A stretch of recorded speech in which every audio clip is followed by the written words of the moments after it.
Hi everyone, thermodynamics कर रहे थे हम लोग। इंथैल्पी ऑफ रिएक्शन देखे थे और उससे रिलेटेड कुछ न्यूमेरिकल्स कर रहे थे।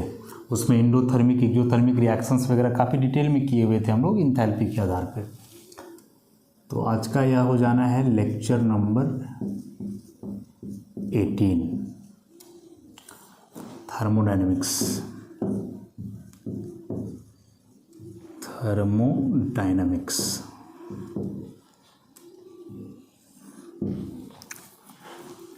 न्यूमेरिकल ही देखेंगे इंथैल्पी ऑफ रिएक्शंस से रिलेटेड।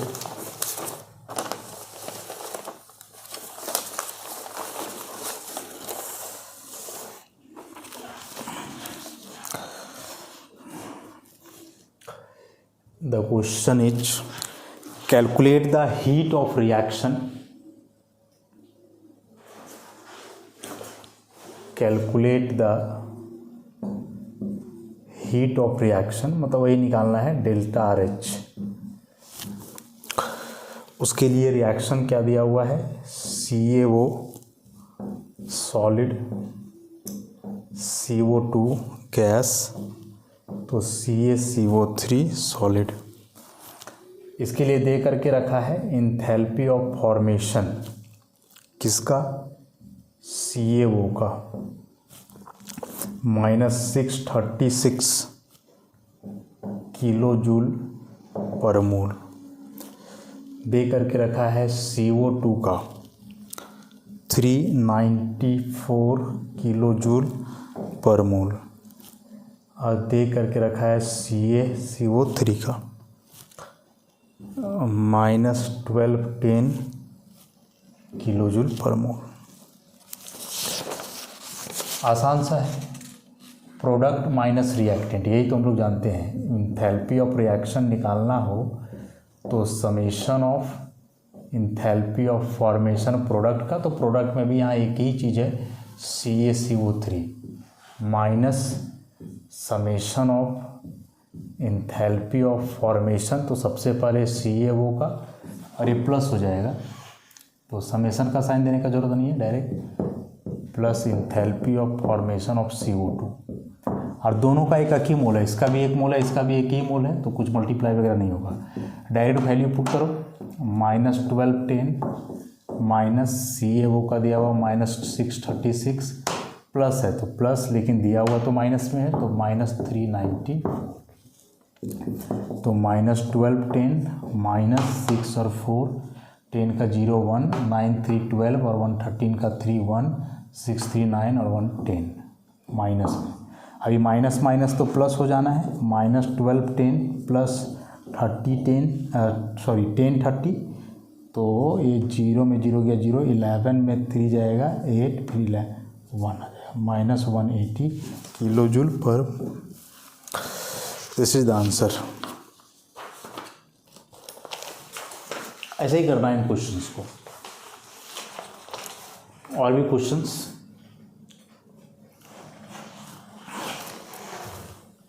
तो नेक्स्ट क्वेश्चन जो इसका है, इसमें भी हीट ऑफ कंबशन निकालना है मिथेनॉल के लिए। हीट ऑफ कंबशन या कुछ भी, कंबशन ऑलरेडी एक स्पेशल टाइप का केमिकल रिएक्शन है, इतना समझ लो।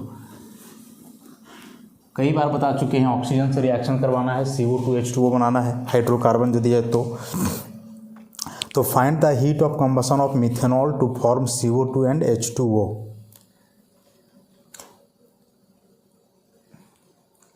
ऐसा इंथैल्पी ऑफ कंबशन निकालना है मिथेनॉल का, क्या होगा। बार बार कह रहे हैं ऑक्सीजन से रिएक्शन करवा दो, प्रोडक्ट में CO2 और H2O बना दो और अब जाके बैलेंस करो। एक कार्बन 1, हाइड्रोजन 3 और 1 4, तो यहाँ 2, तो 2 से मल्टीप्लाई हो जाएगा। उसके बाद ऑक्सीजन 2 और 2 4, तो 2 और 1 3, तो 3/2 लगाने से हो जाएगा शायद, 2 2 कट जाएगा, तो 3 ऑप्शन और 1 यहाँ, ऐसे। अब इसके लिए डाटा दे करके रखा है क्वेश्चन में। इंथैल्पी रिएक्शन नहीं दिया हुआ है, खुद से लिखा गया है। डेल्टा FH0 मिथेनॉल के लिए दिया हुआ है -239 किलो जूल पर मोल। CO2 के लिए दिया हुआ है -393.5। उसके बाद H2O के लिए दिया हुआ है -241.8। ऐसा ऑक्सीजन का तो जीरो हो जाएगा, मॉलिक्यूलर फॉर्म में है, जीरो हो जाना वैसे भी। अब यहाँ से निकाल दो इंथैल्पी ऑफ रिएक्शन, या enthalpy of reaction he enthalpy of combustion है, तो कुछ भी लिख दो चलेगा। तो प्रोडक्ट माइनस रिएक्टेंट ऐसे लिखेंगे हम लोग। इंथैल्पी ऑफ फॉर्मेशन किसका, CO2 का, ठीक, प्लस इंथैल्पी ऑफ फॉर्मेशन किसका, H2O का। अब चूंकि H2O का 2 मोल है तो यहाँ हम लोग 2 लगाएंगे, ऐसा 2 लगाएंगे, माइनस इधर वाले इंथैल्पी ऑफ फॉर्मेशन किसका, मिथेनॉल का, plus 3/2 into enthalpy of formation of O2। बस CO2 का दिया हुआ है -393.5 प्लस 2 इंटू H2O का दिया हुआ है -241.8। इधर आ जाओ, CH3OH का दिया हुआ है -239, इसका तो जीरो जाएगा, ऑक्सीजन का जीरो ले लेना है। अब आगे बढ़ो इसमें, तो अब आगे बढ़ोगे तो क्या हो जाएगा, इंथैल्पी ऑफ कंबशन निकाल रहे हैं हम लोग, ऐसा, तो ये हो गया -393.5। और देखो ये माइनस ही हो जाना है, बस 2 से मल्टीप्लाई होगा, तो 2 से मल्टीप्लाई करोगे 2 8 जा 16, 1 तो 2 1 जा 2 और 1 3, 2 4 जा 8, 2 2 जा 4, ऐसा। फिर यहाँ माइनस और ये जाएगा -239।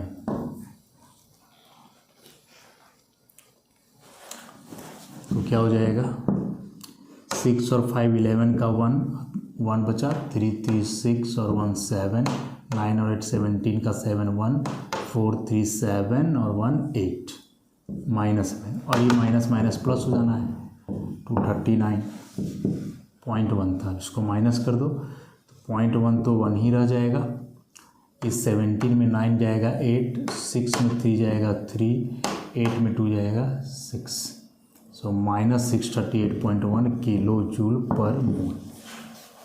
और इधर तो कैलकुलेशन है, मेन शुरुआत में देखना होता है। Next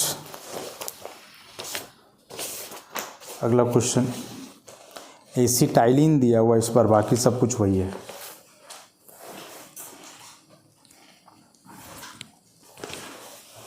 calculate the heat of combustion, again heat of combustion ही निकालना है फिर से।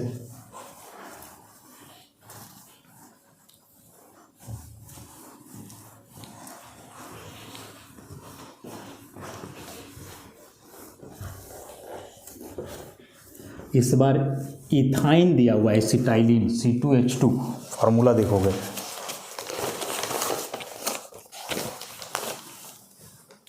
फिर से वही सारा चीज़ है, हीट ऑफ कंबशन निकालना है, इस बार किसका निकालना है, C2H2 का। इसके लिए हीट ऑफ फॉर्मेशन दिए हुए हैं, हीट ऑफ फॉर्मेशन दिए हुए हैं, किसके लिए, एसिटाइलिन के लिए, कितना, +54.19 किलो कैलोरी। उसी प्रकार से CO2 का दिया हुआ है -94.05 किलो कैलोरी, और H2O का भी दिया हुआ है -68.32 किलो कैलोरी। निकालना ये चीज़ है, बस क्वेश्चन में इतना दिया हुआ है, ये 3 सब्सटेंस का जो एंथैल्पी ऑफ फॉर्मेशन गिवन है, कंबशन निकालना है इसके लिए। तो C2H2 ऑक्सीजन से रिएक्शन करवाओ, CO2 बनाओ, H2O बनाओ, बस बैलेंस करो, 2 कार्बन 1 2 लगा देंगे, हाइड्रोजन इधर 2 इधर 2, ठीक है। ऑक्सीजन गिनो, 2 दूना 4 और 1 5, यहाँ 2 है तो 5/2 हो गया। अब इंथैल्पी ऑफ कंबशन निकालोगे, इंथैल्पी ऑफ कंबशन तो प्रोडक्ट माइनस रिएक्टेंट, तो 2 into enthalpy of formation of CO2 plus enthalpy of formation H2O minus this one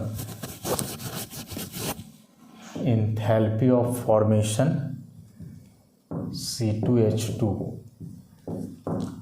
plus 5/2 into enthalpy of formation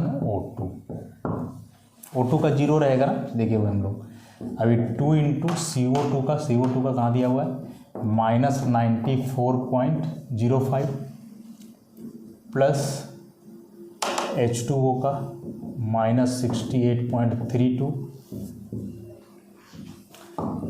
C2H2 का प्लस 54.19, इसका तो 0 हो जाएगा, ये 0 हो गया। अब इसको 2 से मल्टीप्लाई कर दो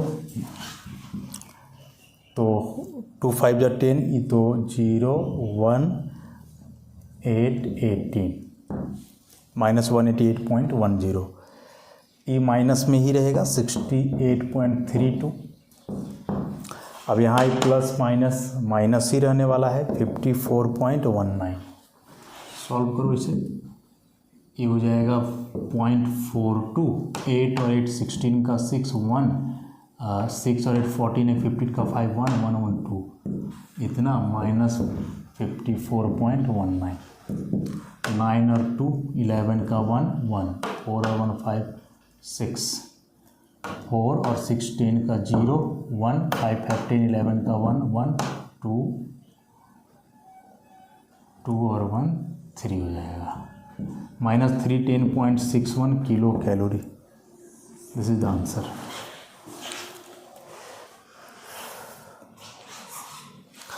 तो इतना क्वेश्चंस हम लोग कर चुके हैं ना इन सब पे कि दिक्कत तो नहीं ही होना चाहिए। 2 क्वेश्चंस और हैं, उन दोनों को भी कर ही ले, उन दोनों को भी कर ले। NCERT के क्वेश्चंस हैं, सारे क्वेश्चंस बताए जा रहे हैं, या तो NCERT के हैं, NCERT के कुछ अपने से है, तो मिला करके देख लोगे आप।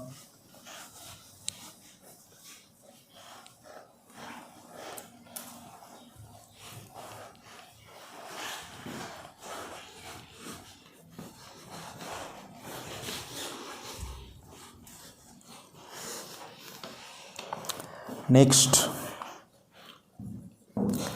The enthalpy of formation of, दिया हुआ है कुछ सब्सटेंस का एंथैल्पी ऑफ फॉर्मेशन, जैसे कार्बन मोनोऑक्साइड का -110 किलो जूल पर मोल में है सब। फिर दिया हुआ है CO2 का -393, फिर दिया हुआ है N2O का 81 प्लस में है, और एक लास्टली N2O4 का +9.7, सारे किलो जूल पर मोल में। निकालना क्या है, enthalpy of reaction, delta RH क्या होगा। उसके लिए रिएक्शन भी दे करके रखा है, N2O4 + 3CO से बन रहा है N2O + 3CO2, और इंथैल्पी ऑफ रिएक्शन निकालना। बताओ कितना आसान सा क्वेश्चन है। तो इंथैल्पी ऑफ रिएक्शन निकालने के लिए इक्वेशन लिख दो, प्रोडक्ट माइनस रिएक्टेंट, तो ये हो जाएगा enthalpy of formation of N2O + 3 into enthalpy of formation CO2 minus this one enthalpy of formation N2O4 + 3 into enthalpy of formation CO। ऐसा N2O का गिवन है 81 प्लस में, +3 इंटू CO2 का -393, माइनस N2O4 का प्लस में है 9.7 प्लस 3 इंटू CO का minus में है -110। बस अब इसे सॉल्व कर देना है। तो यहाँ से डेल्टा RH निकल जाएगा। कितना है इसके लिए? ये तो हो जाना है 81 प्लस माइनस माइनस और 3 3 जा 9, 3 9 जा 27 का 7 2 और 3 3 जा 9 और 2 11 माइनस यहाँ 9.7 और फिर से प्लस माइनस माइनस 330 सॉल्व किया जाए। इसको तो वैसे ही रहने दो। 81 माइनस 11 79 और इसको पूरा का पूरा रह दो -9.7 प्लस 330 प्लस प्लस वाले को जोड़ दो माइनस माइनस वाले को जोड़ दो।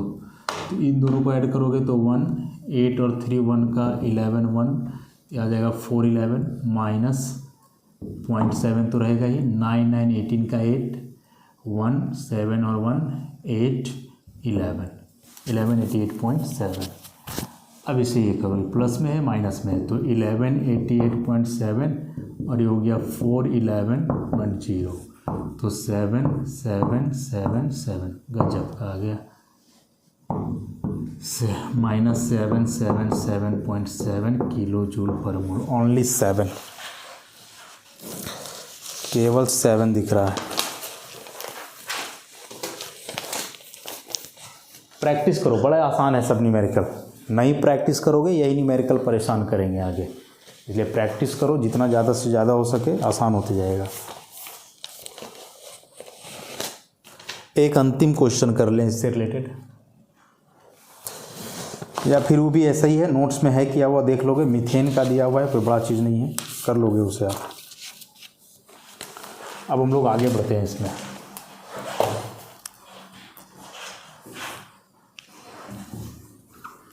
रिएक्शन इंथैल्पी हमने देखा है, इंथैल्पी फॉर्मेशन। इसके अतिरिक्त पीछे कई तरह के इंथैल्पी को पढ़ा हमने, कंबशन, सब्लिमेशन, तो वेपोराइजेशन। अब एक और enthalpy, lattice enthalpy. Lattice enthalpy के बारे में थोड़ा जाने हम लोग।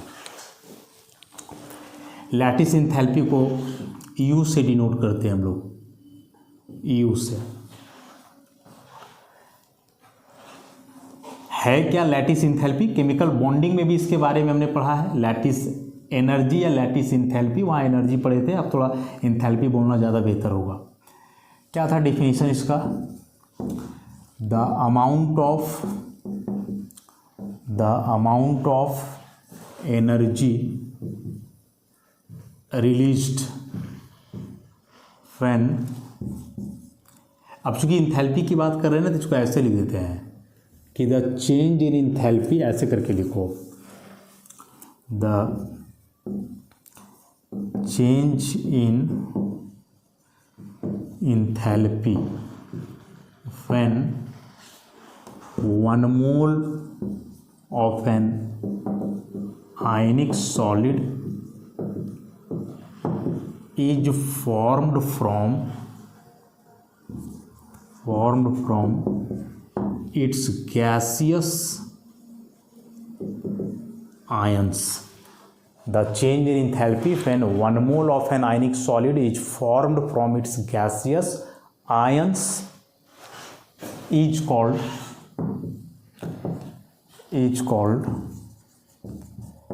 lattice enthalpy.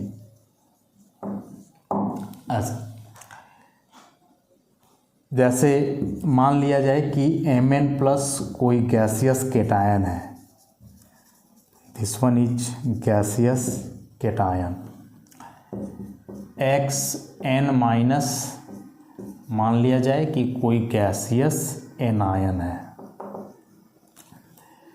ये दोनों मिल करके बनाएंगे Mx सॉलिड, जो कि एक आयोनिक सॉलिड है। तो यहाँ जो इंथैल्पी चेंज करेगा, बेसिकली एनर्जी यहाँ रिलीज होता है, तो मान लें इंथैल्पी चेंज करा डेल्टा एच, तो यह जो इंथैल्पी है this is called lattice enthalpy, here delta H equal to U. अब चूंकि एनर्जी रिलीज हो रहा है तो डेल्टा एच नेगेटिव में होना है, सिंपल सी बात है। तो इसका मतलब जो यू का वैल्यू यहाँ आएगा वह कोई नेगेटिव न्यूमरल वैल्यू होगा, कोई नेगेटिव न्यूमरल वैल्यू होगा, मतलब प्रोसेस यहाँ एक्जोथर्मिक हो गया, एक्जोथर्मिक। हालांकि इसका उल्टा करोगे वो भी लैटिस इंथैल्पी ही कहलाता है। इसका उल्टा करने का मतलब क्या हुआ, यहाँ हम लोग गैसियस केटायन और गैसियस एनायन को मिला करके आयनिक सॉलिड का फॉर्मेशन कर रहे थे। अब क्या करें कि इस आयनिक सॉलिड को तोड़ के गैसियस केटायन और गैसियस एनायन में बदलें, ऐसा कि यह MX आयनिक सॉलिड है, यदि इसमें हम लोग एनर्जी दें इंथैल्पी तो यह टूट करके अलग हो जाएगा, MN प्लस गैसियस केटायन में अलग हो जाएगा, XN माइनस गैसियस एनायन में अलग हो जाएगा। तो यहाँ भी जो यह डेल्टा H है दिस इज ऑल्सो U, लेकिन चूंकि इस बार एनर्जी एब्जॉर्ब हो रहा है तो डेल्टा H प्लस में रहेगा, मतलब U का यहाँ कोई पॉजिटिव वैल्यू आएगा, मतलब कि प्रोसेस इंडोथर्मिक होगा। देखे हुए हैं काफ़ी डिटेल में इन चीज़ों को। तो दोनों के दोनों लैटिस इंथैल्पी ही हैं कि या तो एक मोल आयनिक सॉलिड गैसियस केटायन और गैसियस एनायन से मिलके बने, या फिर वह एक मोल आयनिक सॉलिड टूट करके गैसियस केटायन या एनायन में कन्वर्ट हो जाए। माने आयन मिल करके सॉलिड बनाए, चाहे सॉलिड टूट करके आयन बनाए, दोनों केस में जो इंथैल्पी चेंज होने वाला है, इंथैल्पी चेंज मतलब या तो एनर्जी रिलीज या तो एनर्जी एब्जॉर्ब, तो उसी इंथैल्पी चेंज को हम लोग लैटिस इंथैल्पी के नाम से जानते हैं। बाकी इसको देखें हम लोग केमिकल बॉन्डिंग में, बस रिवीजन चल रहा है समझो एक तरह से। यहाँ दोनों पॉजिटिव न्यूमरल वैल्यू भी हो सकता है, नेगेटिव भी हो सकता है, इसका कुछ भी हो सकता है, लैटिस एनर्जी या लैटिस इंथैल्पी का वैल्यू। अब लैटिस इंथैल्पी कैलकुलेट करने की बारी आती है। तो लैटिस इंथैल्पी के कैलकुलेशन के कई तरीके हैं, जनरली दो बड़े कॉमन हैं, एक बॉर्न-हैबर साइकिल है, बॉर्न-हैबर साइकिल है, और दूसरा बॉर्न इक्वेशन होता है, बॉर्न इक्वेशन। ये दो बड़े ही इंपॉर्टेंट मेथड है। इनमें से बॉर्न इक्वेशन तो अभी हमें नहीं पढ़ना है, बॉर्न-हैबर साइकिल को पढ़ना है, जो केमिकल बॉन्डिंग में भी हम लोग पढ़े थे, रिवीजन चलेगा। और केमिकल बॉन्डिंग में पढ़े थे तो वहाँ बस बॉर्न-हैबर साइकिल बनाने सीखे थे हम लोग, उसका न्यूमेरिकल प्रॉब्लम नहीं किए थे। अभी हम लोग न्यूमेरिकल प्रॉब्लम भी करने वाले हैं, बॉर्न-हैबर साइकिल से रिलेटेड जो क्वेश्चंस एग्जामिनेशन में पूछे जाते हैं उन सबको करेंगे अभी हम। तो Born Haber cycle is a method of calculating the lattice energy या lattice enthalpy of ionic solid. और बॉर्न-हैबर साइकिल में जान रहे हैं हम लोग यहाँ कि बॉर्न और हैबर जो है दो अलग अलग लोगों का नाम है, लेकिन डायरेक्टली हम बॉर्न-हैबर साइकिल के बारे में नहीं जान सकते हैं। बॉर्न-हैबर साइकिल डायरेक्टली हम लोग नहीं पढ़ सकते हैं, क्योंकि यह बॉर्न-हैबर साइकिल खुद किसी पे डिपेंड कर रहा है, खुद किसी का यह एप्लीकेशन पार्ट है, और किसका है, हेस लॉ का, Hess law. So Hess law of constant heat summation, very important, very important. Hess law of constant, नाम है हेस, इसके हेडिंग से पता चल रहा होगा। कांस्टेंट हीट समेशन मतलब हीट का जो समेशन होगा वह एक कांस्टेंट वैल्यू होगा। क्या था स्टेटमेंट इसका कि the enthalpy change of a physical और chemical transformation, the enthalpy change of a physical और chemical transformation is same whether it is carried out in one step or in several steps, The enthalpy change of a physical or chemical transformation is same whether it is carried out in one step or in several steps. So if your transformation is carried out in more than one step its overall enthalpy change is equal to the algebraic sum of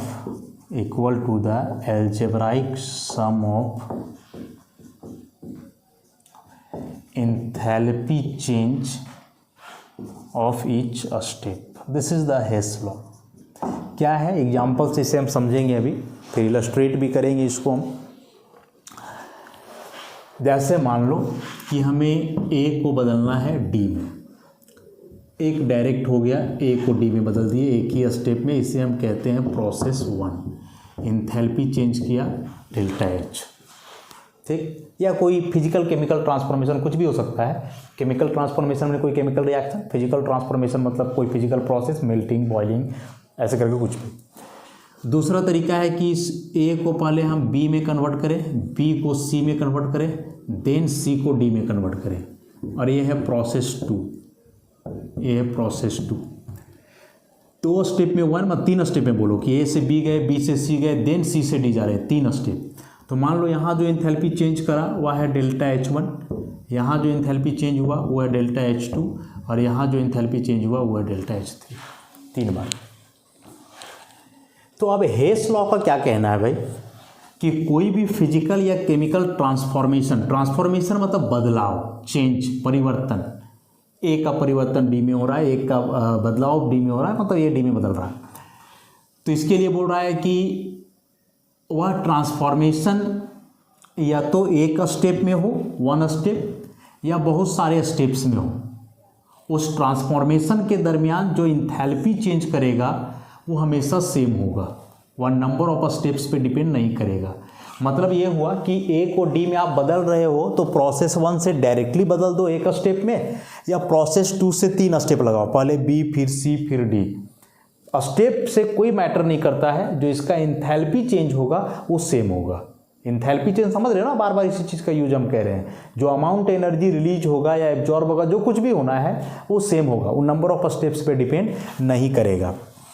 आगे लिखे हैं कि if your transformation is carried out in more than 1 step, कि यदि कोई transformation एक से ज़्यादा स्टेप में हो रहा है तो इसका जो ओवरऑल इंथैल्पी चेंज होगा वह बराबर होगा प्रत्येक स्टेप के इंथैल्पी चेंज के अलजेब्राइक सम का। मतलब ये हुआ according to Hess law, enthalpy change of process 1, enthalpy change of process 1 बराबर होगा इंथैल्पी चेंज ऑफ प्रोसेस 2। तो प्रोसेस 1 में इंथैल्पी चेंज तो एक ही कर रहा है, डेल्टा H। प्रोसेस 2 में 3 इंथैल्पी चेंज कर रहा है। तो यहाँ फिर इस सेकेंड वाला बात है कि यदि एक से ज़्यादा स्टेप में हो रहा है तो प्रत्येक स्टेप का जो इंथैल्पी चेंज है उसको आपस में जोड़ो। तो जोड़ोगे तो ये जाएगा delta H1 plus delta H2 plus delta H3। This is the H2। enthalpy change of any physical or chemical transformation is always same and is independent of the number of steps. Whether the process is carried out in 1 step or more than 1 step, its overall enthalpy change should always be same. That is, same amount of energy is released or absorbed during the process and it does not depend on the number of steps. Example के लिए भी बताए थे कि जैसे मान लो तुम्हें एक जगह से दूसरी जगह जाना है, हजारीबाग से रांची जा रहे हो, ठीक। तो इसका एग्जाम्पल दे करके हम बताए थे कि हजारीबाग से रांची जा रहे हो तो एक तुम डायरेक्ट बस बैठे हजारीबाग से रांची के लिए, और एक है कि हजारीबाग से पहले मांडू गए, मांडू से रामगढ़ गए, रामगढ़ से रांची गए। समझ रहे हो, यहाँ डायरेक्ट हजारीबाग से रांची, यहाँ हजारीबाग से मांडू, मांडू से रामगढ़, रामगढ़ से रांची, वही रास्ता है, वही हाईवे है, बस अंतर है कि यहाँ डायरेक्ट गए, यहाँ 2 जगह रुक गए, मतलब यहाँ 3 स्टेप लगा, यहाँ 1। तो हेस लॉ कहता है कि एक जगह से दूसरी जगह तुम जा रहे हो सेम रूट से, तो चाहे डायरेक्ट जाओ या रुक रुक के जाओ, जो किराया है, जो ट्रैवलिंग कॉस्ट है, जो भाड़ा है, वो हमेशा सेम लगेगा। कि यदि यहाँ डायरेक्ट जाने में 200 लग रहे हैं तो यहाँ पूरा मिला करके 200 ही लगने चाहिए। यदि ऐसा है देन हेस लॉ वहाँ वैलिड है, नहीं तो नहीं है। जनरली होता नहीं है, रुक रुक के जाने पे ज़्यादा भाड़ा लग जाता है, इसलिए क्योंकि लेने वाले को और देने वाले को दोनों में से किसी को हेस लॉ पता नहीं है। मजाक की बात है, लेकिन फिर भी यही हेस लॉ है। एग्जाम्पल से हम लोग समझ गए इस चीज़ को। नेक्स्ट क्लास में जो है आगे प्रोसीड करेंगे, इसमें हम लोग हेस लॉ में कुछ एग्जाम्पल देख लेंगे, फिर जो है बोर हाइबर साइकिल की ओर जाएंगे। तो आज के लिए इतना ही, धन्यवाद।